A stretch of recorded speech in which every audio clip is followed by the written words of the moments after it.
Israel, Bharat మధ్య సాంస్కృతిక సంబంధాల్ని బలోపేతం చేయడానికి ఇప్పుడు ఇజ్రాయిల్ అతిపెద్ద శివాజీ మహారాజ్ విగ్రహాన్ని ఏర్పాటు చేయడానికి అయితే ఇజ్రాయిల్ ప్రభుత్వం ప్రయత్నాలు చేస్తుంది. దానికి సంబంధించి ఇప్పుడు ముంబైలో ఉన్నటువంటి Israel consulate general యూనిన్ Revach Shiv రాజ్యాభిషేక్ దిన్ కార్యక్రమంలో భాగంగా ఒక పెద్ద భారీ శివాజీ మహారాజ్ విగ్రహాన్ని ఇక్కడే ఏర్పాటు చేసి శిల్పితో చెక్కించి దాన్ని తయారు చేసి దాన్ని షిప్లోనేమొచ్చేసి ఇజ్రాయెల్ తీసుకెళ్ళడానికి ప్రయత్నాలు జరుగుతున్నాయి. ఇక్కడే పెద్ద భారీ విగ్రహాన్ని తయారు చేయాలని చూస్తున్నారు. దానికి సంబంధించి కార్యక్రమం కూడా మొదలైపోయింది.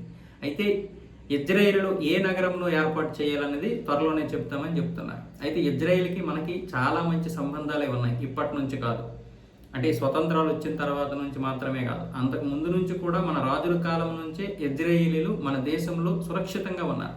ప్రపంచంలో ఎక్కడా వాళ్ళకి రక్షణ లేకపోతే భారతదేశం మాత్రమే, ఇక్కడ రాజులు మాత్రమే ఇజ్రాయిలీలకి సపోర్ట్ చేశారు, ఆశ్రయం కల్పించారు. మీరు నచ్చినన్ని రోజులు ఇక్కడ ఉండండి అని చెప్పి వాళ్ళకి అన్ని సకల సౌకర్యాలు ఏర్పాటు చేసి వాళ్ళని రక్షించడం జరిగింది. ఆ విధంగా అప్పుడు కొంతమంది ఎవరో కొద్దో గొప్ప ఇక్కడ ఉండిపోయారు. మిగతా వాళ్ళందరూ మళ్ళీ అక్కడికి వెళ్ళిపోయి ఇప్పుడు ఏదైతే ఇజ్రాయిల్ ప్రాంతం ఉందో ఆ ఇజ్రాయిల్ ప్రాంతంలో తలదాచుకున్నారు. అలా కొద్దో గొప్ప కొనుక్కొని మొత్తానికి ఇప్పుడు 22,000 చదరపు కిలోమీటర్ల భూభాగంలోనైతే తలదాచుకుంటున్నారు. అయినా సరే ఇప్పటికీ వాళ్ళ ఆ ఉనికి కోసం పోరాటం, యుద్ధం చేయాల్సి వస్తూనే ఉంది. అందుకే అక్కడ ఉన్నటువంటి 96 లక్షల మంది పౌరులు కూడా సైనికుడే.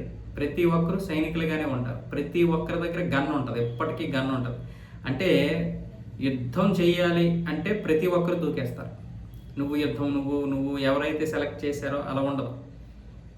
మొత్తం యుద్ధంకి కావాల్సి వస్తే అక్కడికక్కడ అప్పటికప్పుడు రిక్రూట్మెంట్ అనగానే వయసుని బట్టి వాళ్ళు అక్కడ రిక్రూట్మెంట్ చేస్తుంటే మనం బార్డర్కి వెళ్ళిపోయి యుద్ధం చేస్తూనే ఉండాలి. అంటే ప్రతి ఒక్కరూ యుద్ధం చేయాల్సి వస్తుంది.